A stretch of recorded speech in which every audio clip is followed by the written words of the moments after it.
This is Iris Lloyd, president of CUPE New Brunswick, and you are listening to CUPE Talks in the Maritimes with Nick and Chris. Do you have any takeaways that you're going to be taking from the courses that you've learned so far? Yes.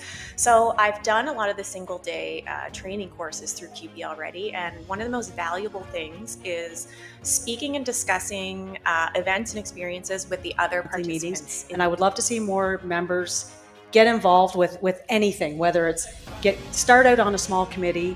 We want to see, Can you tell us a little bit about what you've learned here this week? It's a great learning experience, and as long as I've been around and involved, I'm still learning. I am Nicholas London, co-host of CUPE Talk in the Maritimes. I'm Chris Watson, president of the New Brunswick Federation of Labour and co-host of CUPE Talk in the Maritimes. Hi, my name is Brian Watson, former president of CUPE New Brunswick and now the producer of CUPE Talk in the Maritimes and across Canada. Wes Wills, Local 380 Vice President. Hey, this is Justin Spooner, Region DVP and First Vice President of CUPE 1253. I'm Shelby Dodge, President of Local 3226. Karen Tier, President of the New Brunswick Council of Nursing Home Unions. I'm Jamie Agnew, and I'm the President of CUPE Local 963, representing New Brunswick liquor store, retail, and warehouse workers. I'm Sherry Hillier, President of CUPE Newfoundland and Labrador, and General Vice President for the Atlantic Maritimes. I'm Cheryl Ann Keown, and I'm the Healthcare Council President, PEI, and I also sit on Local 805. Hello, this is Kathy Johnson, President of CUPE 5446. Hi, my name is Dorinda Smith. I'm from Local 813. I'm Teresa McAllister, Provincial President of CUPE 2745 Educational Support Staff.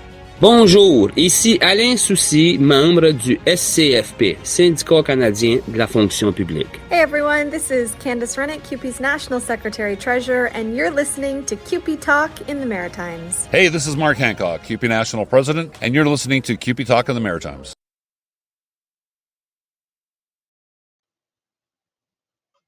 Ladies and gentlemen, welcome to... Brother, are you wearing a bow? 'Tis the season. Lots of rapping going on. And you're a present. I'm a gift that keeps on giving. Yeah, you're the gift that keeps on something. I mean, brother, I love the sweater. Well, thank you. 'Tis the season for ugly Christmas sweaters. Where's That's yours? Right. Well, I didn't wear mine. But the one great thing is tomorrow is Christmas Eve. And today just happens to be CUPE Talk in the Maritimes. And I know we said we'd hum and haw, we might come in, we might do something. We were all over the place. But here we are with a Christmas special that only Nick and Chris could provide. Yeah, no, it's important to just to send a message and keep everybody informed. Even though it's the holiday season, labor, we don't necessarily take big breaks. We take a little bit of rest and relaxation with time with family, but we never stop. So this is our holiday show and our holiday message to everyone. We have a lot of messages for people that we're going to play because we're not going to sit here and blow smoke. We've got one great interview that our Nova Scotia host, Matthew MacDonald, put on, which I'm very excited about, and we're going to get to that shortly. But what I want to do right out the chute with you is I want to air some of these Christmas messages for the folks that are listening, and you and I will come right back and get right at it. That sounds great. Let's get into it.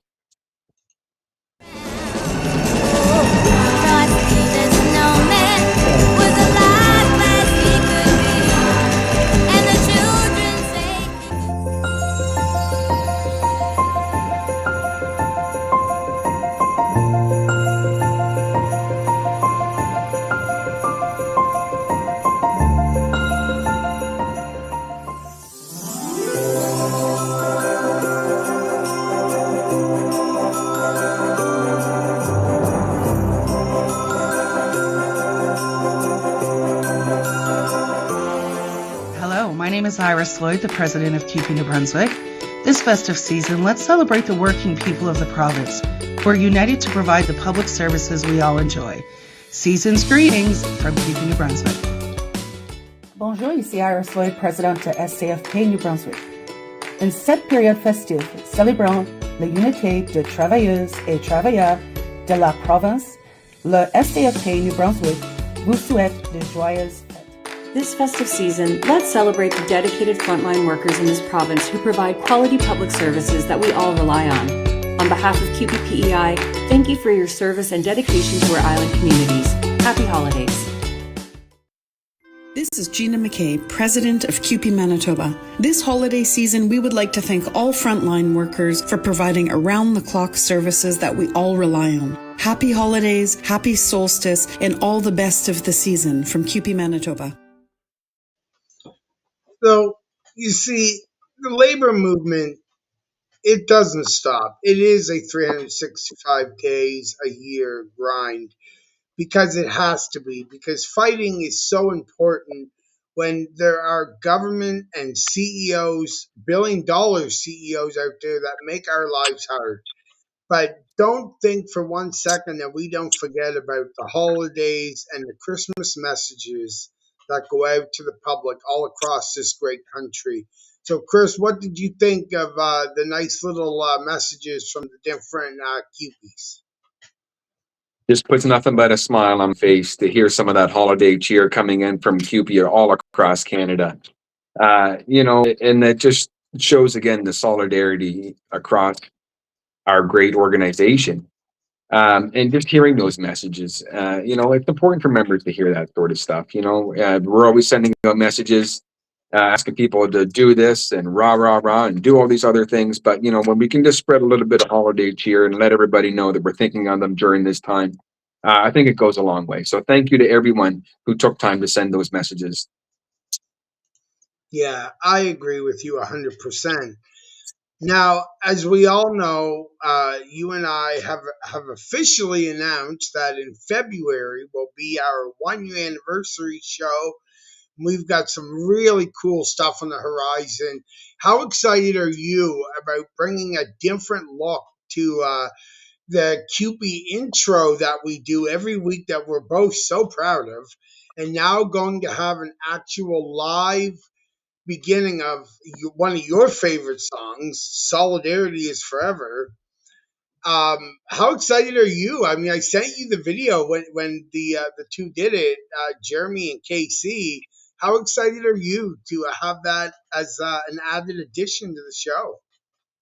I think that's going to be an awesome addition to the show. Everybody that goes to conventions or goes anywhere to picket lines, things like that, is well aware of Solidarity Forever.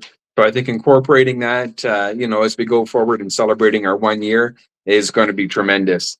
That song, as anybody in the labor movement knows, that it's near and dear to us. It's such a powerful song that we even sang it at Brother Danny Legier's funeral. Out in the parking lot, because that was one of the songs that he knew word for word, and we felt it important to sing there. So that song has a strong spot, not only because it's a labor song, but because of the significance behind it as well. So I can't wait to celebrate the 1 year, and I can't wait, for fresh beginning. Yeah, me too. I'm really looking forward to it. Couple things I do want to look at with you, because you are here and I know that you and I are both super busy, but I wanted to bring this up because this piece came up on Facebook, the Friends of the Moncton Hospital Foundation. And I wanted to read this to you because I think it's important that people understand just how important it is to us to give back. And it was earlier this week, Pediatrics received a wonderful donation of stuffies just in time for the holidays from CUPE 824. We know under the umbrella of CUPE 1253, custodians, bus drivers, and trades. From the left to the right, we had Jason Gaudette, Tammy Redmond, and Justin Spooner. Thank you so much for your generous donations. Now, Chris, we got to talk a little about this because I know how important it is to you to give and always try to be there for others. So when you see something like that, I know where it hits me. What's that do for you? And don't break down. No, it hits you right in the field as it should this time of year. And you're right, it's what it's about. It's about giving, not receiving, right? So I know our local partook for years when we're doing toy drives and things. So to see a local come together and make such a generous donation like that, absolutely tremendous.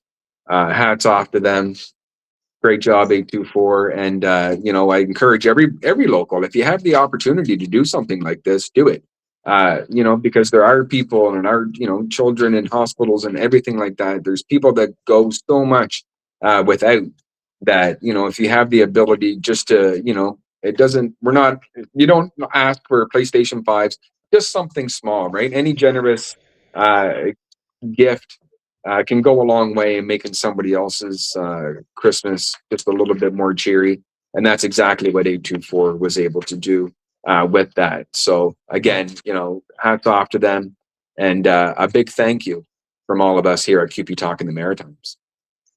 Well, 100%, 100%.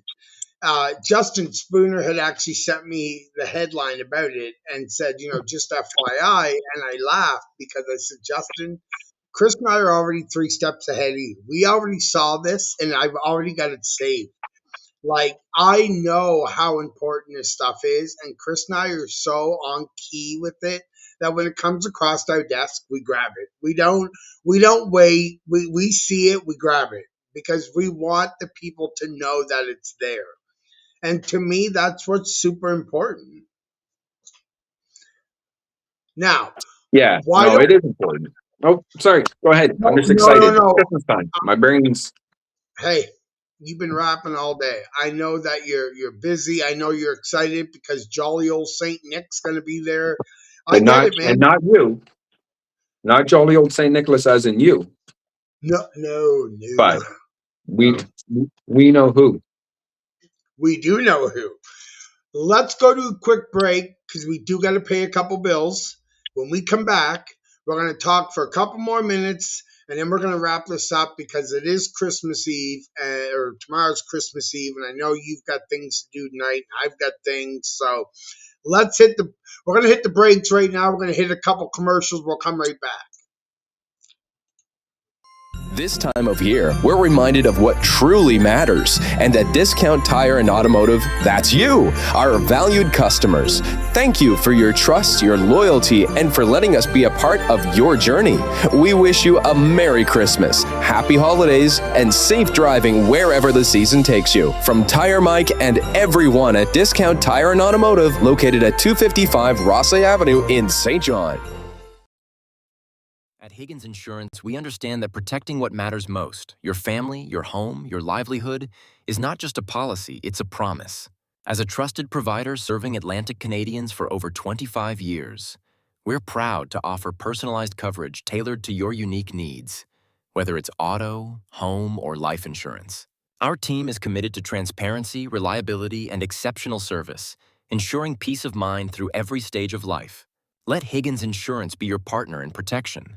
Because when it comes to your future, you deserve nothing less than confidence. The official insurance of CUPE Talk.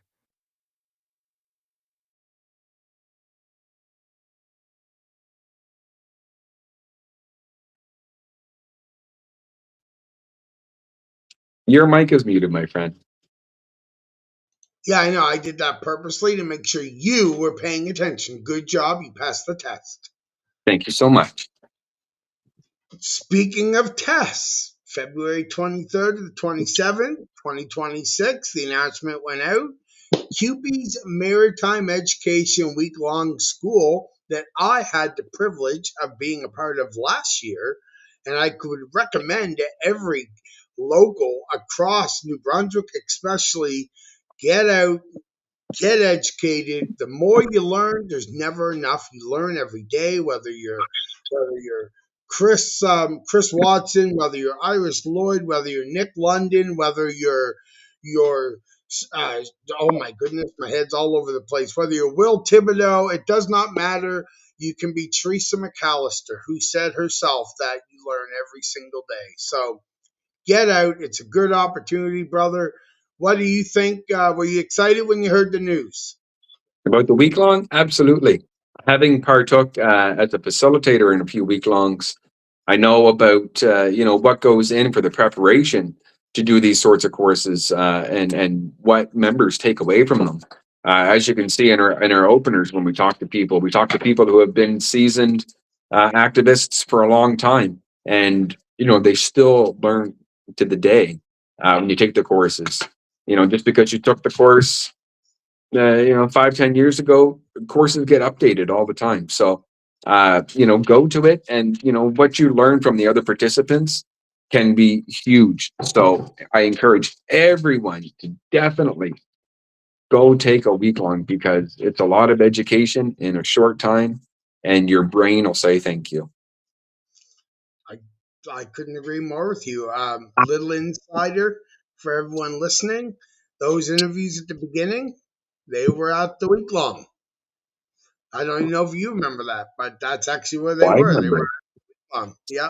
So, little Christmas, happy holidays from Higgins Insurance. I thought Chris would like this because Bob's in it, and Bob shows up everywhere.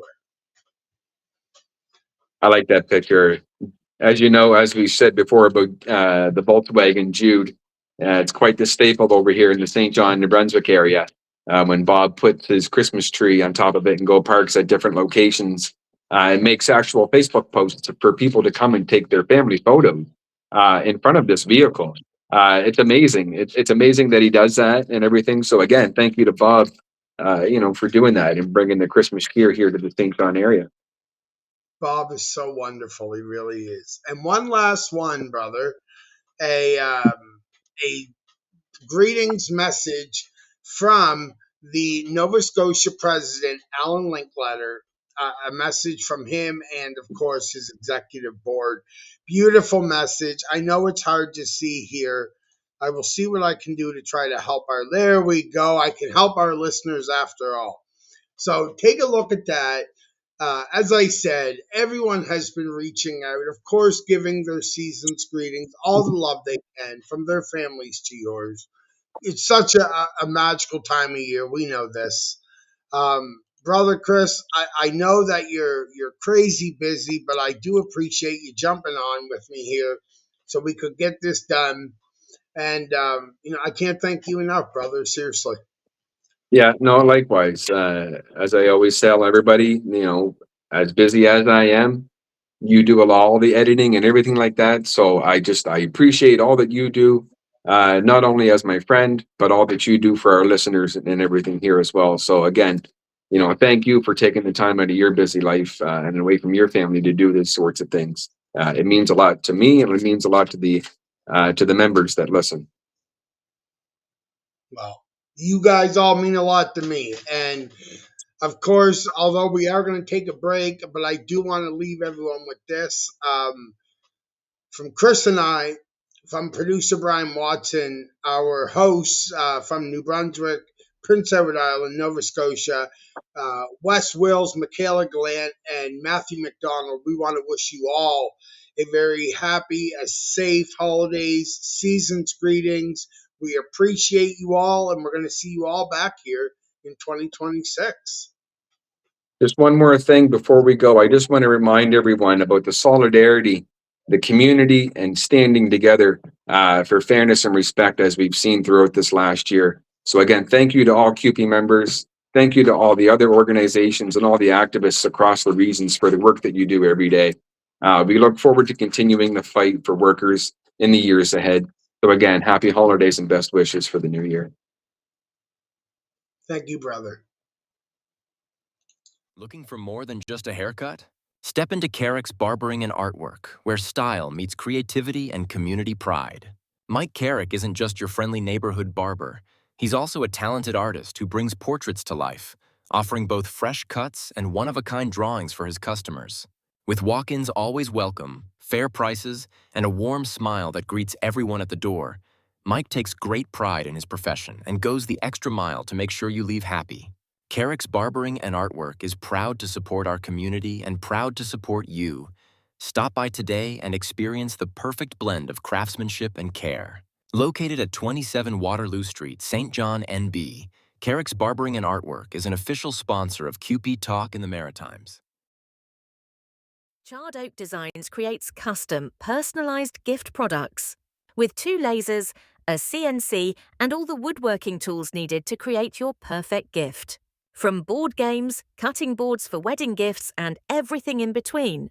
Got an idea? Give me a shout at info@charredoak.ca. Find me on Facebook under Charred Oak Designs.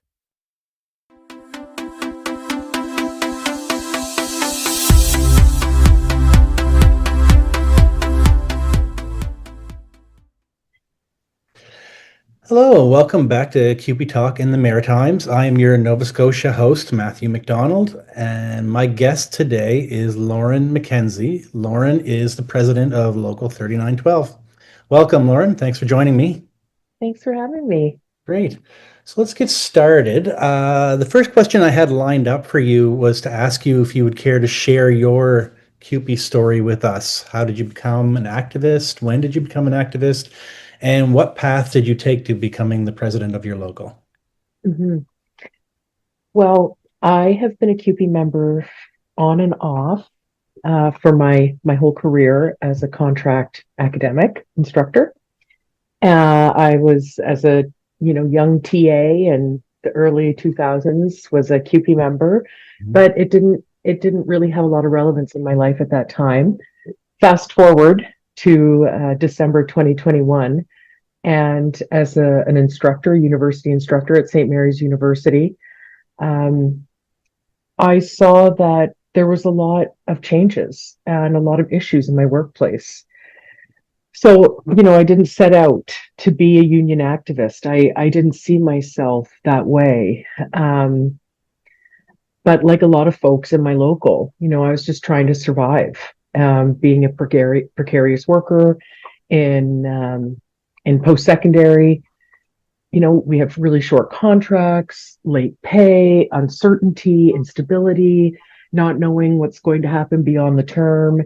So in some ways, I feel like that kind of keeps us out of the labor movement. It prevents us from really being able to think about our labor when we're really fighting for survival. And, that precarity is really baked into the jobs that we do. So at first I got involved because I had questions and I saw issues. I wanted to understand our rights and the rights of the people that I worked with, that I really cared about, and that I saw being, really not respected at work. So I started by wanting to be a resource for people. And the more I learned, the more I realized that these were structural issues. There were structural challenges, systemic challenges that really impacted me, the people I worked with. And, that was sort of my purview at that time. And then, as CUPE does, it opened my eyes. I had, I was given opportunities to work with committees. I was trained as a member facilitator and did a lot of union education. And, once you start to see the inequalities and you start to learn about it, you can't go back. So I started getting more involved and learning more. And, becoming president wasn't an ambition of mine. It was my response to seeing a need for member-driven leadership in our union, and I felt a responsibility to step up to that. Yeah, excellent. I've heard similar stories from a lot of other activists as well, where didn't have any intention on pursuing any higher office or elected office, but circumstances dictate the opposite. Yeah. I wanted to also ask you, Lauren, about the National Convention in Toronto in October. You were there, I was there as well. And your local 3912 moved a resolution that did pass on the floor with broad support. So will you explain the significance of that resolution to our watchers and listeners, our audience here today? Why was this so important to 3912? Yeah, the resolution was a really big deal for us. For us as as a local for our members, because it really named the precarious academic worker and the issues in our workforce as a real national issue in our union. It's not something fringe on the fringes or temporary. These are systemic issues, and for so long, like those issues have just, even the way we've seen them as it's inevitable, like, oh, well, we're just contract workers, but actually, no, like we're not internalizing that anymore, right?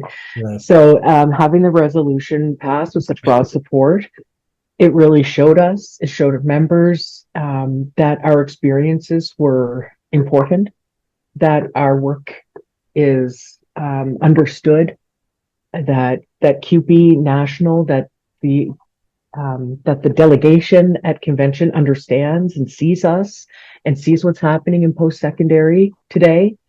And it gave us momentum, and it came at a really good time, a really opportune time for us. And we've been building momentum, and yeah, it was a highlight this year. Absolutely. Yeah. It definitely gave you a lot more visibility. Yes. Yeah. On the national stage. So of course, I'm going to bring up what your local has been through this fall. It's definitely gotten a lot of attention.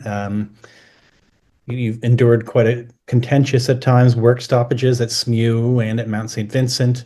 And again, like I said, although these captured a lot of attention this fall, in reality, this was the culmination of a situation that had been simmering for several months. So, Lauren, can you elaborate for our listeners on what this process entailed and why you think it got to the point where strikes were necessary? Yeah. Yeah, it was a really significant moment for us as a sector and as individuals. This is the first time either of these units have ever been on strike. We're not, we don't have a lot of experience doing that. But what happened in our job action, was the result of a really long process and issues, as you said, that have been building for months, but actually for years and years. As we've seen clawbacks and funding from the government for post-secondary, we've seen these significant changes around enrollment and international students. But really, when it came to dealing with the employer, we're dealing with so much like stalled bargaining, offers that just didn't reflect the reality that our members are living in. And we saw so little movement on sort of our good faith proposals and our good faith bargaining. We really researched what was happening in the sector across the country, and we felt that we were putting in front of the employer, and not just felt, we were putting in front of the employer reasonable, realistic proposals. And what we were getting back was not that same energy. So, we worked really hard to avoid a strike. We were so patient. We were really clear about what our members needed. And we, in good faith, tried to move the process forward. But eventually it became obvious that delaying was the strategy, and that not meeting us fairly to have good contract talks was the strategy. So members just reached their limit, I think. Yeah. Like when you're constantly falling behind and your work isn't being respected, but that we can see the importance of our labor in our sector and at our institutions, it just became sort of too bitter a pill to swallow. And nothing would change without us forcing the issue. And it took us a long time to get there. And that's why, we sort of walked away with the gains that we did, because it took some time to build momentum up to actually ask to be treated fairly and with respect. So, when folks decide they don't have any other option other than to take action, to go into the streets, to show people what's really going on in post-secondary, I'm really proud to say that members, like they're good learners. It wasn't it wasn't familiar territory to them, but they really embraced it, and they made a collective decision that they deserve better, and that this is what it was going to take. Mm-hmm. Right, understood for sure. Yeah. And another aspect of that I was going to ask you about as well, Lauren, was that at times during these job actions, we saw the employers using some kind of sketchy, maybe misleading tactics. The one that stood out to me was what I saw at SMU sending an email that said that your negotiating committee had refused to resume negotiations. So to me, I saw that as a pretty blatant attempt to weaken the resolve of your members and sway their opinions against the union. So I wanted to ask, what impact, if any, did those types of efforts have on members who may have been feeling fatigued by the work stoppage? And what lessons can other locals learn from your experience with fighting back against such attempts by employers? Yeah, so, those tactics were really frustrating, not unexpected, right? But honestly, it really gave us a lot of clarity. When employers start misrepresenting negotiations and communicating with the full community, these sort of misrepresentations, it tells us a lot about how they see us and how they like the kinds of tactics that they think are going to be effective. So did it affect people? Yes, of course it did. When that email went out, we got a lot of phone calls, we got a lot of communication from members who were concerned. And, especially for those who were tired or people who were stressed out, I mean, that's exactly what that kind of messaging is meant to target, those people, right? But what made the difference, I think, is really how we responded. And we really focused on communication throughout the strike. So by the time that email came out, we had been communicating significantly with members about the goings on of the strike, from what was happening on the picket lines to what was happening behind the scenes in bargaining, exactly the contacts that we had with the university and with administration, what the nature of those communications were, how people were feeling on the line, what was going on in all aspects of the strike.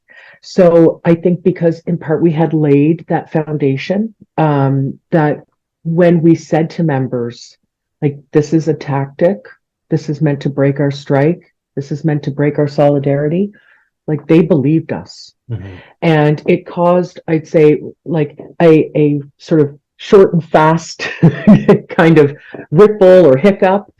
And then we responded again more formally and more extensively. And those daily updates, those conversations, being really honest and open and clear with members, I think is what made the difference. Because when that communication came out, we had already established really quite a strong relationship. Mm-hmm. And we had enough solidarity and unity. And the employer, I mean, really, I don't think, like, just the deluge of communications that were coming from the local, I think the employer was totally overwhelmed by it, essentially. So they didn't communicate a lot. They didn't communicate well. And when they did, it was sort of salacious, and it really undermined them. Mm-hmm. Absolutely. Well, you certainly accomplished some significant gains. I think they've also been referred to in some of the communications coming out of 3912 as historic. So can you explain for our listeners which specific gains were significant and how they will improve the everyday lives of your members? Mm-hmm. So the gains were historic because they really actually changed our members' lives. The wage gains were really significant. It was more of a wage adjustment, and it brought us up to a national average. And when we look at the cost of living in our region and in our country, but this strike was not just about pay. but that was an important piece. There was also significant ground made with job security, extending the length of people's contracts and appointments, having the employer extend contract dates. So when we get a contract is when we start working. And then when the contract ends is when we stop working. These allow our members to plan. It allows them to create more stability in their lives. And it made, I had one member say to me, like, I can actually teach one less course now. And, they have a young family. And that is significant to me, that someone actually gets time, and that's what they want. They don't want to take an extra course. They want that time to be with their family. And now they get that. And they know when the next course is coming up, and they know that they'll be paid fairly for that work. So people outside of that, there's the critical piece of the actual work that we do. So having the ability to focus on the work that we're doing, to really make that student experience what it is supposed to be, engage in our community of practice, in our field, instead of just the constant worry and stress of like, where is the next paycheck coming from? Am I going to have a contract next term? How am I going to pay the bills? Yeah. And those are questions that a lot of people are facing these days. Right? Yes. So certainly significant, and congratulations again on improving the quality of life for your members. Yeah. I'll finish up, Lauren, here by asking you, prior to 3920's work stoppages, 3912, the DFA quite notably went through their own battle with DAL before achieving a collective agreement. Of course, in the summer, we saw Air Canada flight attendants garnering a lot of national and international attention last summer during the strike. And they demonstrated the strength of their resolve, as you can recall, I'm sure, by defying a back-to-work order issued by the federal government. So in both cases, the broader labor movement was well represented on the picket lines, standing together with those flight attendants. Do you think your local gained momentum from these examples? And how did the support of other locals or other unions help 3912? Yeah.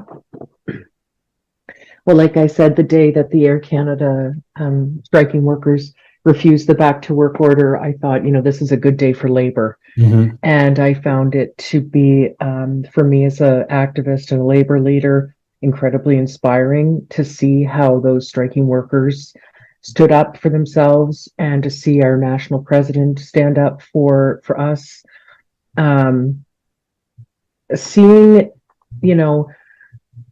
the DFA lockout gave us this sort of opportunity to sort of rehearse what it would look like for us.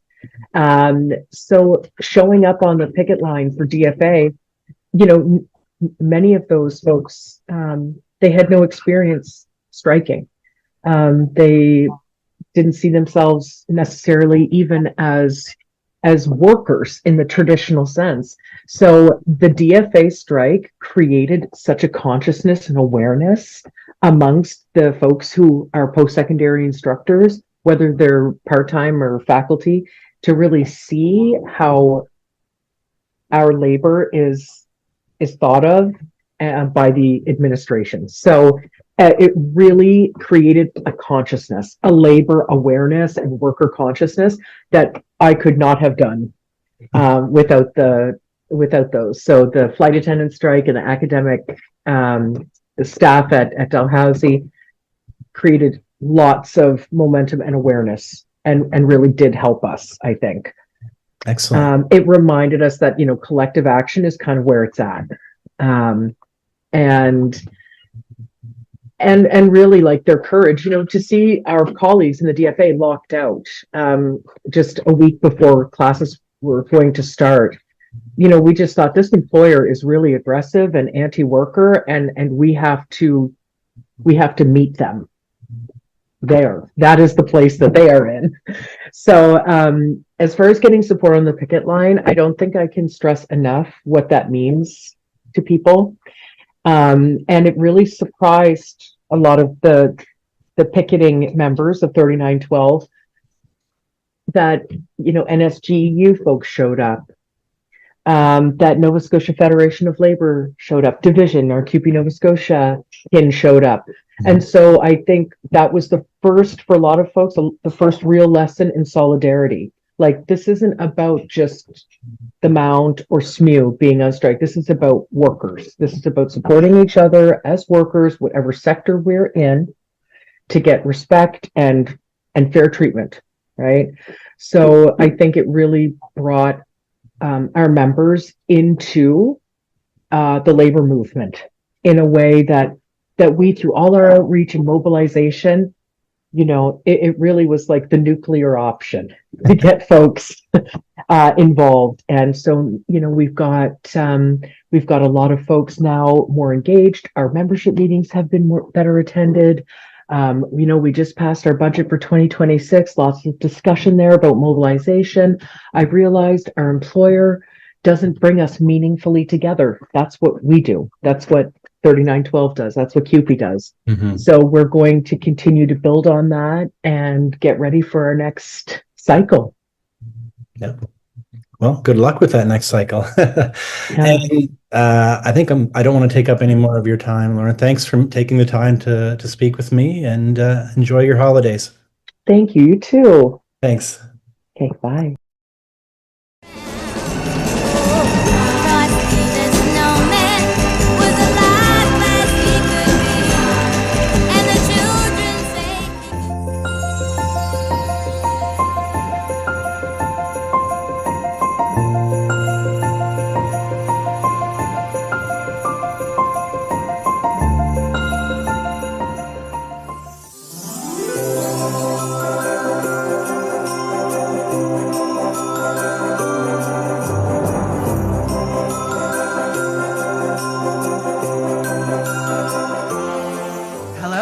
Iris Lloyd, the president of CUPE New Brunswick. This festive season, let's celebrate the working people of the province who are united to provide the public services we all enjoy. Season's greetings from CUPE New Brunswick. Bonjour, ici Iris Lloyd, présidente de CFP New Brunswick. En cette période festive, célébrant la unité de travailleuses et travailleurs de la province, le CFP New Brunswick vous souhaite de joyeuses. This festive season, let's celebrate the dedicated frontline workers in this province who provide quality public services that we all rely on. On behalf of CUPE-PEI, thank you for your service and dedication to our island communities. Happy holidays. Attention vehicle owners? Tired of juggling tire issues and car maintenance? Meet Discount Tire and Automotive, your one-stop solution for comprehensive tire and automotive services. From top brand tire sales to expert installations and repairs, we've got your wheels covered. Our experienced technicians handle oil changes, brake repairs, and alignments, ensuring your car is road ready.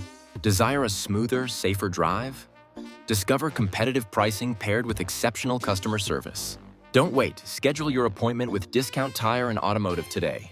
Drive with confidence, knowing your vehicle's in expert hands. Come in and see the team, and remember, Discount Tire and Automotive is an official sponsor of CUPE Talk in the Maritimes. But I think that's how everyone feels before they're about to get married. Hello, welcome back to CUPE Talk podcast, CUPE Talk in the Maritimes, that is. Again, I'm Matthew MacDonald, your Nova Scotia host, and my guest at this time is my colleague on the executive board, Anne-Marie Danch. Anne-Marie is our Vice President for Central Region. Thanks for joining me, Anne-Marie.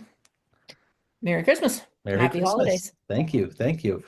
So, as I had just said, you are the VP for the Central area. Is there anything that you'd like to go over or discuss for some of the members from Central area who could be tuning in, pardon me?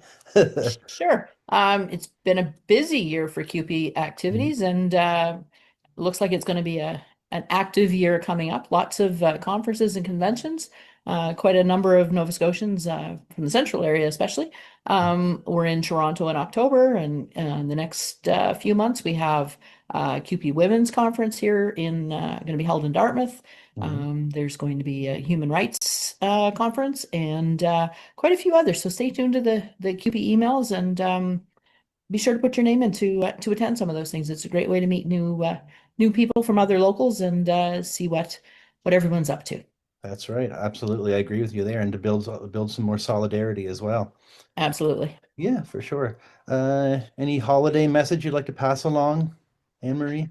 hope that everybody has a little bit of time to look after themselves and their families and their friends. If you have to work over the holidays, I hope you still get a little bit of downtime in there. And Merry Christmas, Happy Holidays to everyone, especially those in CUPE worksites.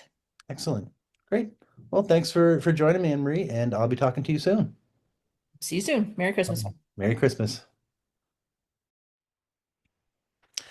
Hello, and welcome back to CUPE Talk in the Maritimes. Once again, I'm your Nova Scotia host, Matthew MacDonald, and my guest now at this point is my colleague from the Executive Board, Christa Sweeney. Christa is the Vice President of the Southern region of Nova Scotia.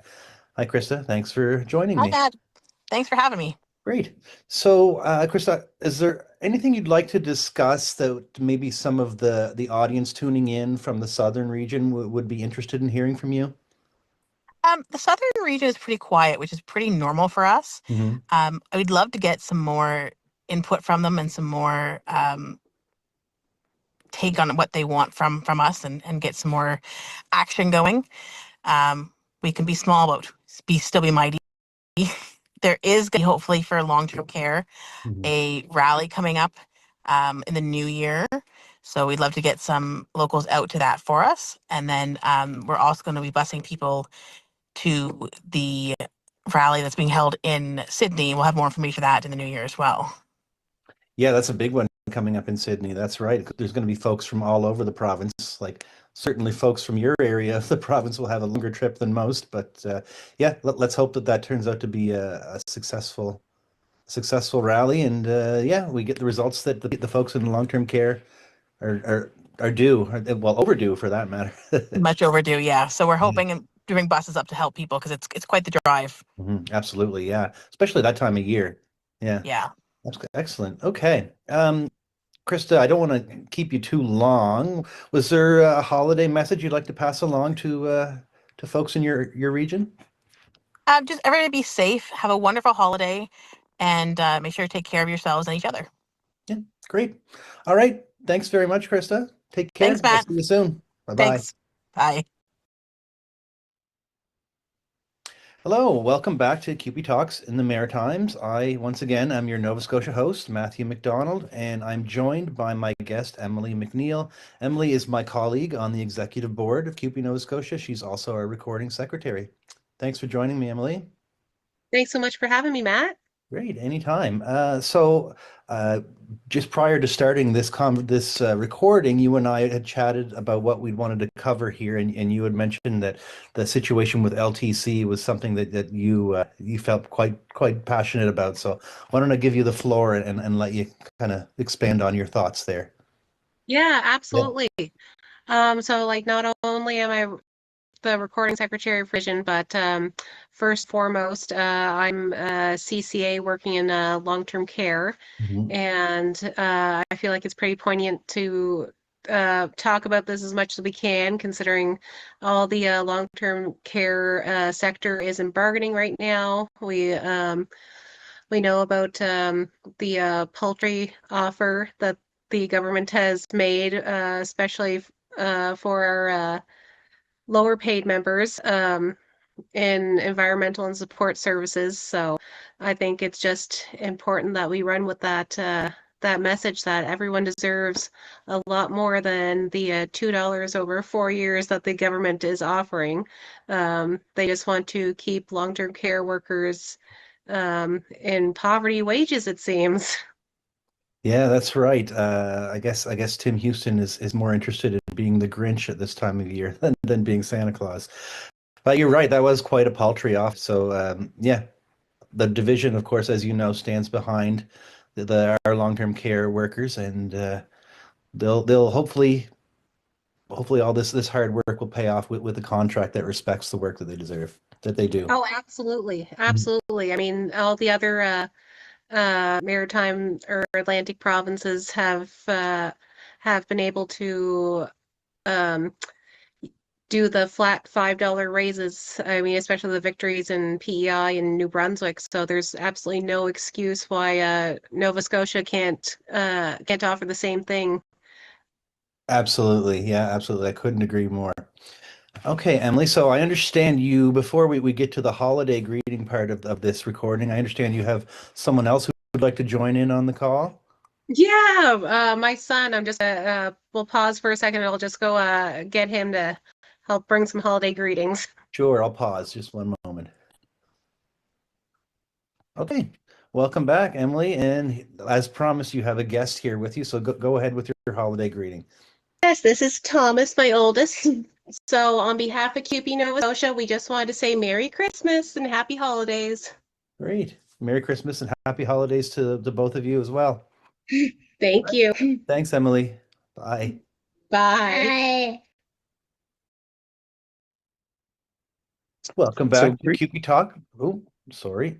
Zoom. Welcome back to CUPE Talk in the Maritimes. Once again, I am your Nova Scotia host, Matthew MacDonald, and my guest at this time is Ralph Vickers. Ralph is my colleague on the executive board. He is the president of his local, 2330, and he is also the Northern Area VP. Thanks for joining me, Ralph. Thanks for having me, Matt.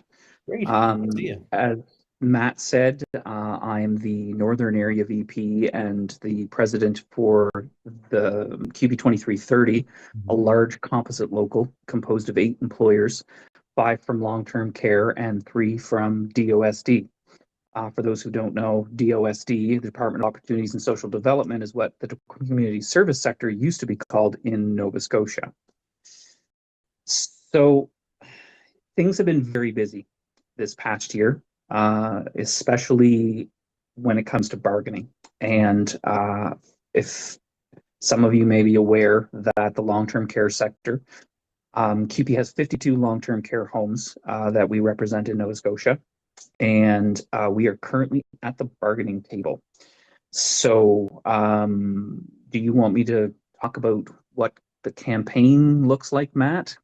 Sure, yeah. Just in your opinion, what do you think people who are tuning in and watching right now, what's some important information that they should know?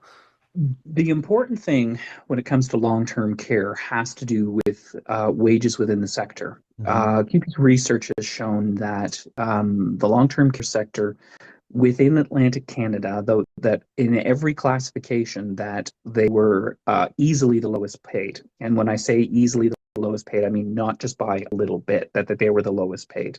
So about 6 months ago now, there was a landmark deal in the province of Prince Edward Island, where the long-term care sector received a flat $5 an hour raise for all classifications and some pretty substantial economic bonuses, or increases rather, over the life of the contract. And then shortly thereafter, New Brunswick followed suit. So the Long-Term Care Coordinating Committee, which bargains on behalf of the 52 nursing homes with the province, decided that at a minimum, we needed something similar. So what we created was the Flat 5 campaign, where all classifications would receive a flat $5 an hour raise across the board. And of course, we would attempt to bargain some decent economic increases. And one of the reasons why this was so important for Nova Scotia, in addition to the historic low wages, Matt, was the fact that during the last round of league table bargaining, the non-CCA classifications had pretty much been left behind. As anyone in the sector knows, the CCAs outside of bargaining had received a fairly substantial bump up in their pay from the Houston government. And while unionized members aren't gonna look a gift horse in the mouth, at the end of the day, it was just for CCAs, and every other classification, dietary, housekeeping, laundry, were all left behind.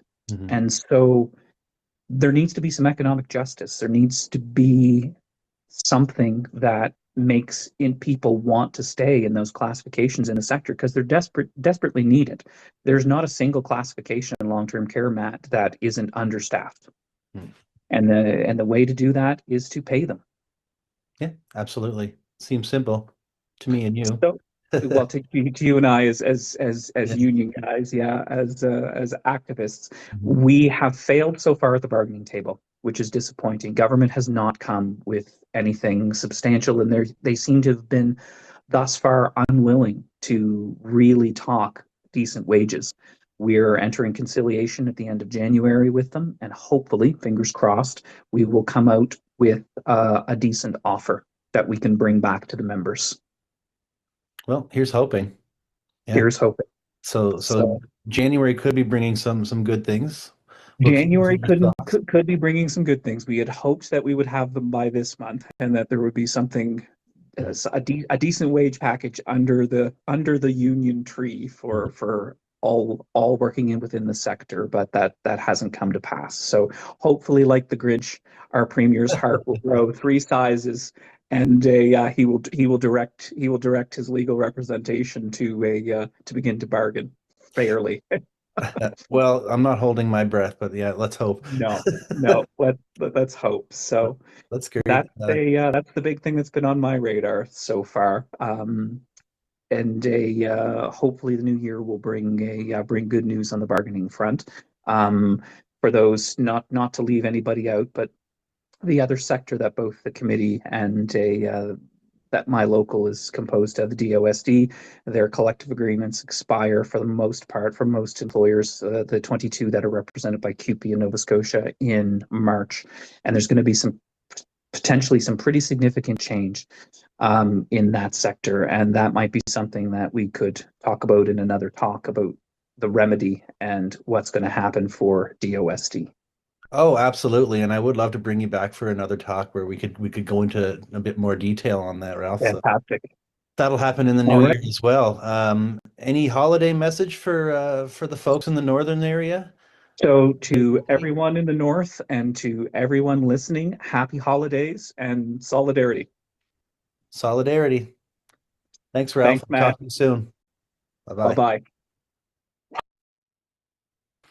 Hello, welcome back to CUPE Talk in the Maritimes. Again, I'm your Nova Scotia host, Matthew MacDonald, and my guest at this time is Alan Linkletter. Alan, as many of you know, is the president of our division, CUPE Nova Scotia. Thanks for joining me today, Alan. Thanks, Matt, for having me. Great. So before we started recording, you and I discussed that we're going to have a future conversation where we can get a little bit deeper into some more topics that I think our audience would be eager to hear about from you. But for now, we're going to stick to a holiday greeting from the division, correct? Yep, that sounds great, Matt. Excellent. So on behalf of CUPE, the Nova Scotia Executive Board, and myself, I'd like to say Merry Christmas and Happy Holidays to all the CUPE locals in Nova Scotia. My hope for you all is that you can spend some time with your family and your loved ones this season. To our locals, I want to say thank you. Thank you for all your hard work and dedication this past year. I'm looking forward to the 2026 year with all of you by my side. Happy holidays from our house to yours. Thanks, Alan. Happy holidays. Happy holidays, bud. Bye. Hi, welcome back to CUPE Talk in the Maritimes. I'm the Nova Scotia host, Matthew MacDonald, and joining me today is my guest, Ty Lope. Ty is our Young Worker VP and also our liaison to the CAMIC committee. So welcome, Ty. Thanks for joining me. You are, as I just said, the Young Worker VP on the executive board with me. Just hoping maybe you might want to share a little bit about that, maybe where you see the role, how it's been growing or progressing in the past year. Yeah. So I was re-elected last convention. So I've seen some changes where we have a lot more young workers that are participating. At our caucus, I believe we had around 11 young workers. Before it was only like a handful of us. So it's exciting just to see our numbers grow, especially with participation. Absolutely, yeah, because that's been a challenge, I think, for a while with CUPE, getting young workers involved and getting them, motivated and wanting to participate. So that's good. So you say it went from 4 to 11, so yeah. almost tripled in a year. That's good. So I also don't want to take up too much of your time, Ty. Was there any kind of holiday message you want to share with the members that are tuning in? Just happy holidays. And sometimes holidays can be tough for certain people. So whatever your situation is, just hang in there. Excellent. Yeah, absolutely. Yeah. Holidays can be full of cheer, but they can be pretty difficult for people as well, depending on their situation. Sure. Great. Well, thanks for tuning in, Ty, and Thanks for joining me. And having me. I'll see you soon. Yeah. Bye-bye. Bye.